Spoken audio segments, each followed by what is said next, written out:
It started with a chill I couldn't explain. You ever feel like something's watching you, something just outside the edge of your vision? Not a person, not an animal, but something wrong? I didn't believe in the supernatural. I was 23, broke, living in a one-bedroom apartment with black mold in the corners and debt collectors on my back. Logic ruled my world, because magic didn't pay rent. But when desperation knocks, even a skeptic listens to the wind. It all began on a Thursday, in the kind of rain that feels like the sky wants to peel your skin off.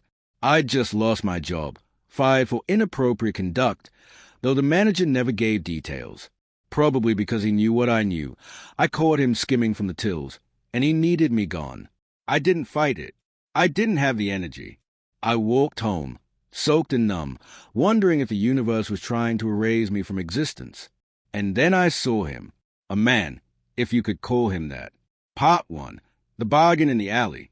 From the series, I sold my shadow, now it wants me back.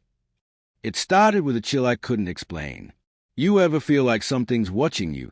Not a person, not an animal, but something just beyond the edge of your vision? A presence that doesn't make sense?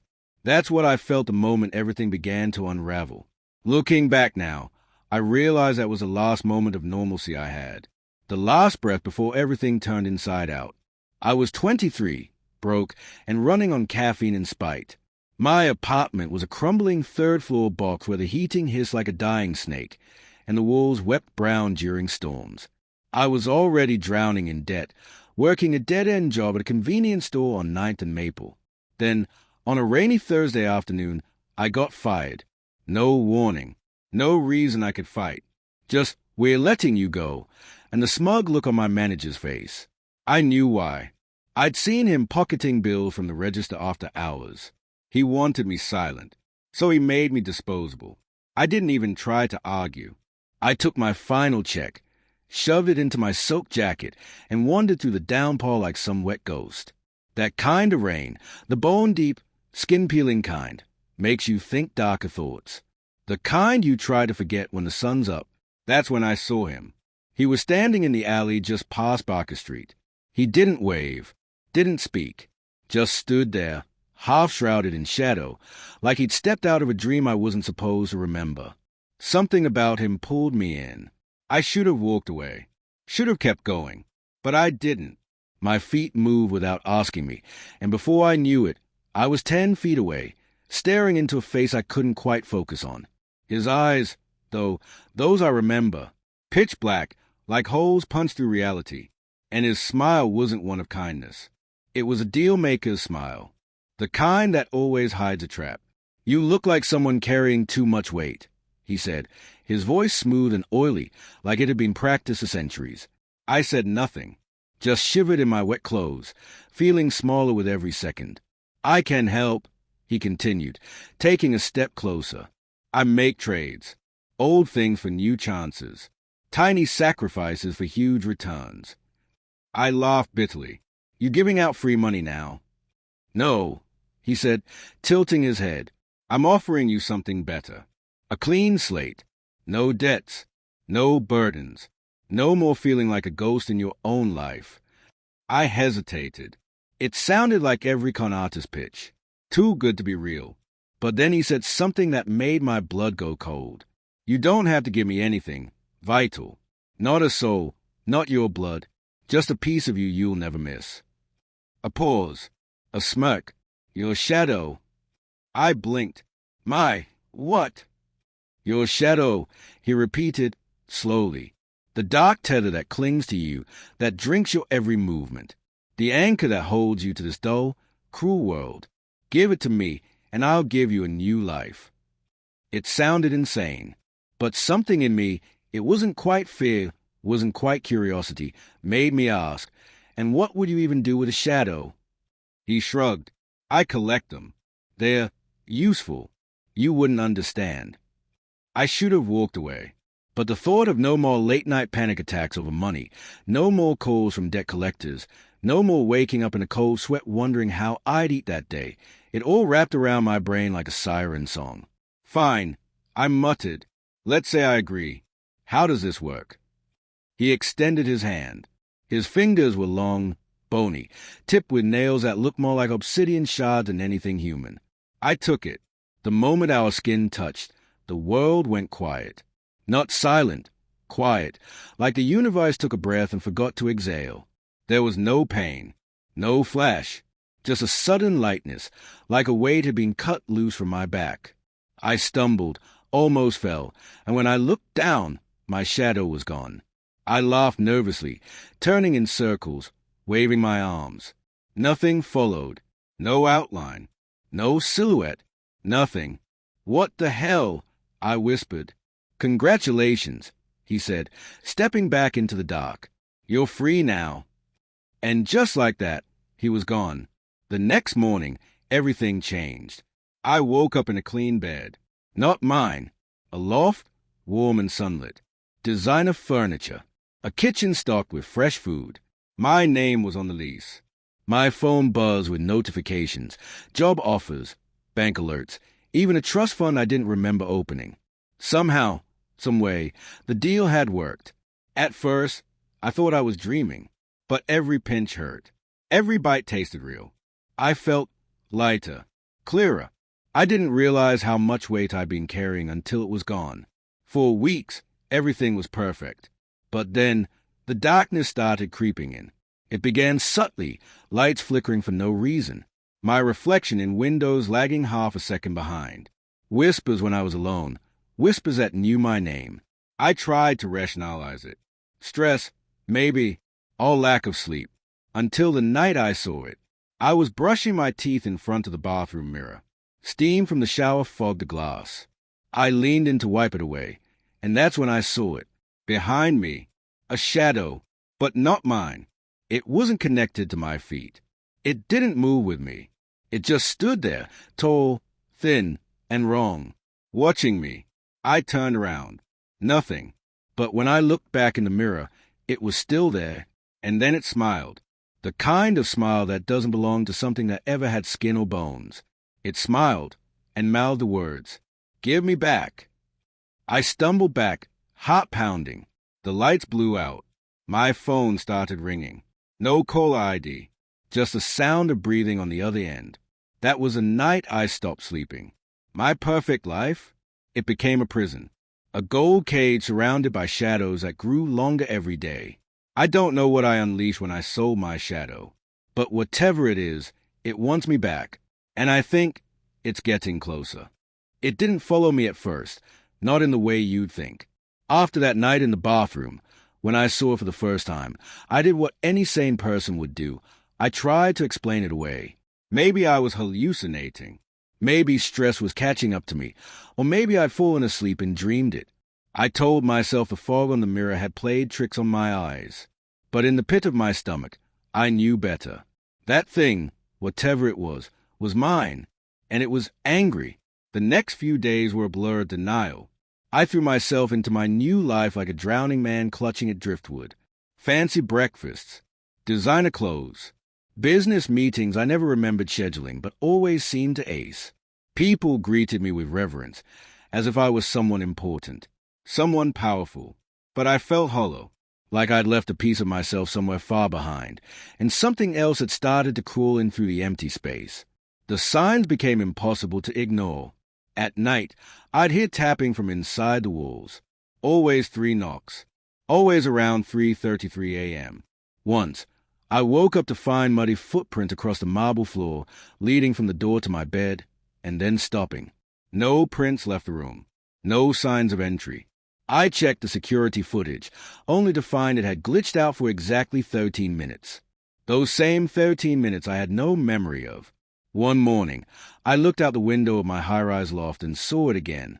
Not in the mirror this time. Not in some reflection. It was standing across the street, on the rooftop of the parking garage, its body pitch black, like a man carved from ink. It didn't move. It just stood there, watching me. And that was the first time I noticed something chilling. It had started mimicking me. Its stance, my posture, the tilt of my head, the way I crossed my arms. All of it perfect, but inverted, like a mirror held up to a rotting version of me. I backed away from the window, heart pounding. I tried to call someone, anyone, but the phone gave nothing but static. Emails bounced back. Texts failed to send. It was like the world had started to unplug itself, one thread at a time. I started looking for answers. The man who took my shadow, I didn't know his name. I didn't know where he came from or how to find him again. But I remembered his words. I collect them. They're useful. So I searched. Online forums. Obscure cult sites. I even visited a metaphysical bookstore tucked between a pawn shop and a boarded-up nail salon. The woman behind the counter was in her 70s, pale eyes that seemed to know too much. I asked if she knew anything about selling shadows. Her smile vanished. "You made a pact," she said, her voice barely above a whisper. "You severed your tether." "I didn't sell my soul," I said quickly. "Just my shadow." She laughed once, short and bitter. "That is your soul," she said. Those words hit harder than they should have. I asked what that meant, what I could do. She wouldn't speak further, only handed me an old, leather-bound book with pages that smelled like ash and forgotten time. Inside were sketches, people without shadows, twisted creatures of ink, diagrams that looked like they'd been scribbled in desperation. And warnings. So many warnings. "The shadow remembers," one page read. "Never sever what was never meant to walk alone," said another. And in the back, scratched into the margin was something sharp and desperate. "If it returns, never let it touch you." I didn't sleep that night. I sat in the center of my apartment, every light on, watching the walls like they might start bleeding. Hours passed. Then something shifted. The temperature dropped. Not just cold, but biting, like I'd stepped into a morgue. And then, from the hallway, I heard the first whisper. "Where are you?" I froze. The lights flickered once, twice, then went out. I stood, heart in my throat, inching toward the wall to find the breaker panel when I heard it again, this time closer. "Where, I..." It wasn't just a whisper. It was my voice. Distorted, warped, like it had been dragged through tar. I backed into the living room, trying to keep my breathing quiet. Then I saw it, right at the edge of the kitchen, just beyond the glow of the emergency lights. A shadow, but it didn't belong to anything. No figure cast it. No object explained it.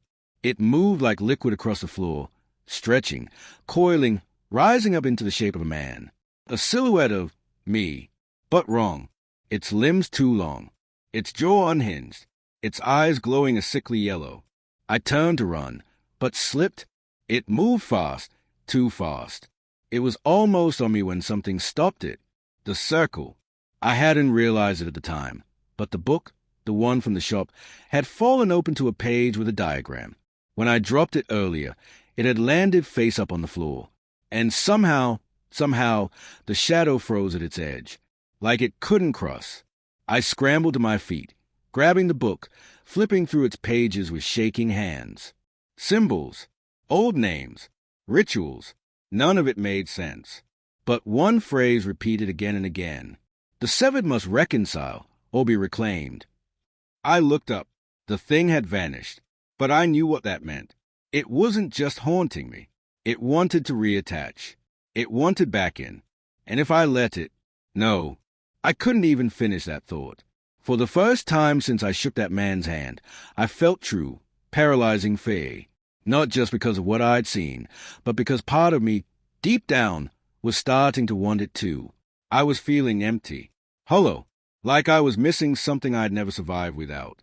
The lightness I'd felt after the trade, it had turned into something else.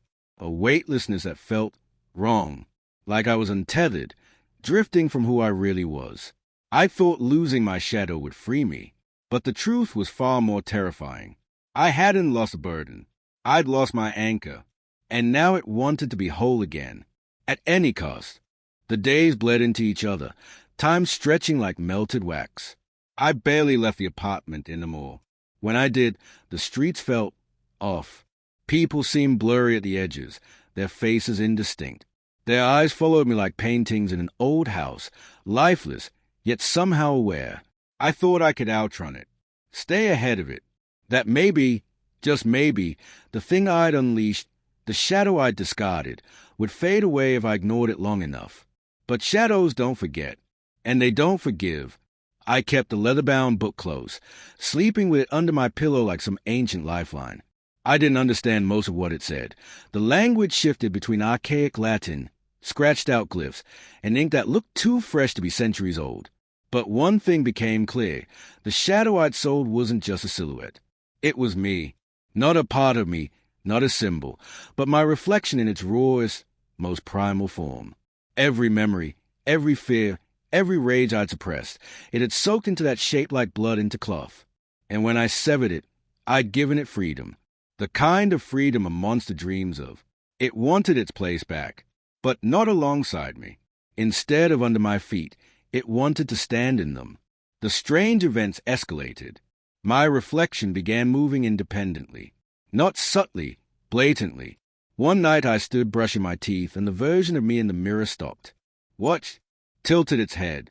Then, slowly, it began to grin, a wide, grotesque smile that stretched far past human anatomy. I dropped the toothbrush, stumbled out of the bathroom, and covered every mirror in the apartment with bedsheets and tape. Didn't help. The thing started appearing in reflections not my own, in spoons, glass doorknobs, even the gleam of water in the sink. And every time, it got clearer, more solid. One night, I recorded myself sleeping. In the footage, around 3:33 a.m., always that same ungodly time, I began talking. Not mumbling, conversing, but not in my voice. The voice on the tape was deeper, thicker, like my words had been dipped in tar. And worst of all, there were two shadows in the room, one lying in bed with me, and the other standing over it. I stopped watching after that. I knew I had to act, but I didn't know how. I went back to the bookstore, but it was gone. Just gone. The space it had occupied was now a dusty, boarded-up storage unit, as if it had never existed. I checked the city records. No listing, no property history. I even talked to nearby business owners. None of them remembered a shop there. No old woman. No leather book. But the book was still in my hands. That night, I opened it with purpose. I needed answers. Desperation sharpens even the dullest mind, and I started connecting dots I'd previously missed. There was a section buried between pages titled, "The Three Faces of the Severed." According to the scribbled text, those who sell their shadows will encounter it in three forms as it returns. The watcher, a silent observer. It follows, records, waits. The mimic, a distorted mirror, mimicking habits, emotions, patterns, testing boundaries. The hollow, a manifestation of intent. A creature no longer content with imitation. It seeks reunification, not as part of you, as all of you. I was already past the watcher. The mimic was growing bolder. That meant the hollow was close. The final phase. I flipped to the last page, hands trembling. A ritual was scribbled at the edge, almost like an afterthought. No title, just a jagged message beneath it. If the hollow takes form, burn the circle, spill the name, seal the door. I didn't know what it meant. But that night, the hollow knocked. 3 sharp raps at my front door. Not the wall, not the pipes, the door. I approached slowly. The peephole revealed nothing but darkness. Not even the hallway light was on. And then the voice came, no longer whispering, no longer hiding. "Let me in." It was my voice. Perfect, calm, pleading. I backed away, but the handle jiggled, not violently, patiently, as if it knew I wouldn't hold out forever. I sprinted to the living room and grabbed the book. The page with the sealing ritual was half destroyed, smudged by something oily and black. But a name was circled in red, something handwritten in the margins like a frantic last gasp. Ambrose. I said it aloud. The apartment shuddered. Lights blew out, and from the shadows cast by the flickering hallway, I saw it step through the door. Not burst in. Step, like it had been invited the moment I spoke its name. It wasn't me. Not exactly. It wore my face, my clothes, but its skin rippled like smoke, and its eyes were holes cut through reality. A grin split across its face. Familiar, too familiar. And it spoke. "You don't understand what you gave away. do you? I couldn't move, couldn't breathe. It circled me like a predator stalking prey. You thought you sold a burden, but I was your memory, your pain, your guilt, everything that made you human. Now you're just a shell, and I am whole. I turned and ran, not for the exit, but for the circle, the ritual. I tore a match from the book of candles and scratched it to life. I traced a crude version of the circle from the text on my apartment floor with salt, blood, and desperation. I didn't know if it was right, but I had nothing else. The hollow laughed. You're trying to trap me? In a symbol you don't even believe in. I didn't answer. I lit the salt. The flame exploded into blue fire, encasing me in light. The hollow shrieked, its form distorting, cracking at the edges like wet paint on fire. And I screamed one word, Umbros. It convulsed, twisted, its limbs flailing, elongating, flaring into strange, impossible shapes. Then it looked at me, not with hatred, not with rage, but sorrow. You will regret this, it whispered. And then it was gone. Just like that. The circle went cold. The fire extinguished. I collapsed. For hours, maybe days, I didn't move. I slept like the dead. When I awoke, the apartment was quiet. Normal. My reflection was mine again. The whispers were gone. I stepped into the sunlight, half expecting to see the thing on the rooftop again. But there was nothing. I thought it was over. I was wrong. That night, I turned off the lights before bed, and my shadow was gone again. Not missing. Absent. But not because it had been taken. Because now, it was watching from inside me. I started avoiding mirrors. Not because I was afraid of what was on the other side, though I should have been, but because I no longer recognized what stared back at me. My reflection was me. But off. A little too still. A little too expectant. Like it was waiting for a cue I didn't remember giving. And sometimes it blinked when I didn't. The rituals had quieted the hollow, or so I thought. After the circle and the fire, my world had stabilized. No more footsteps. No more knocking. No more twisted mimicry. But what had been outside was now inside. It didn't scream or scratch or haunt like before. No, now it whispered from within my own mind. At first, it was subtle. I'd walk past a reflective surface and hear my voice say something I hadn't said. Liar. Coward. Thief. Then it got bolder. I'd be mid-conversation and forget what I was saying, like a blank spot had opened in my thoughts. Whole sentences lost. People began staring at me oddly, like I'd said something inappropriate, wrong, or just wrong enough to make them uneasy. I stopped going out altogether. I isolated myself, locking every door, drawing every curtain. I lived by candlelight. Technology started to fail in my presence. Phones glitching, lights dimming, screens cracking for no reason. And the dreams. God, the dreams. Every night, I dreamt of falling into black water. I'd see my reflection in the ripples, reaching up, not begging to be pulled out, but reaching to drag me in. My body would sink while my shadow rose, curling around my limbs like smoke, seeping into my mouth, my nose, my eyes. I'd wake up choking, bleeding, sometimes, from my nose or gums. I tried calling for help once. I dialed a therapist's number. The voice on the other end answered in my exact voice, but with a dry, crackling echo. Too late, it said. And then silence. The next time I looked in the mirror, I noticed it again. The reflection had changed. It was smiling. I wasn't. And then it said it. Not mouthed. Said it. Out loud. You've forgotten what you were. I stared. My reflection didn't move. You think you're the original, but you're the hollow one now. I ran. I smashed every mirror in the apartment. The television, the microwave door, the chrome sink. Anything that could hold a reflection. Shards littered the floor like broken windows into another world.